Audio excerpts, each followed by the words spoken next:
گیا تھا.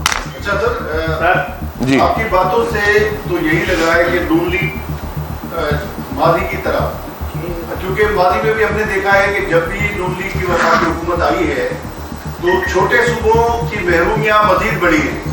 اس وقت سندھ چل رہا ہے کہ ناز کے ایشو پہ، بلوچستان کی صورتحال آپ کے سامنے ہے، کے پی کا ذکر آپ نے خود کیا، تو باقی بچہ کو آپ اس ناسمجھ حکومت یا جس کو کوئی پرواہ نہیں ہے چھوٹے صوبوں کی، اب اس کی حمایت باقی کیوں نہیں جلد ختم کرتے؟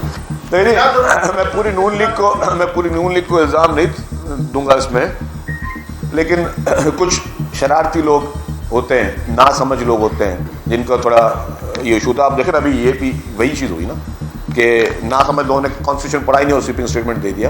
جہاں حکومت کی ہم چاہتے ہیں کہ سسٹم چلے. جب سی سی کی میٹنگ ہوئی پیپلز پارٹی نے یہ کہا تھا کہ ہم پی ٹی آئی کے ساتھ بھی بات چیت کرنے کے لیے تیار ہیں، ہم پی ایم ایل کے ساتھ بھی بات کرنے کے لیے تیار ہیں. وہ تو پی ٹی آئی کی طرف سے جواب آ گیا جی ہم آپ سے تو بات کرنی ہی نہیں ہے. تو وہ ان کی مرضی تھی.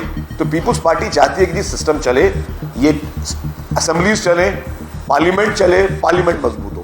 اسی لیے پریزیڈنٹ آصف علی زرداری صاحب نے اپنے اختیارات بھی اس پارلیمنٹ کو دیے تھے کہ جو صدر کے اختیارات تھے یہ وہ پارلیمنٹ کو مضبوط کرو.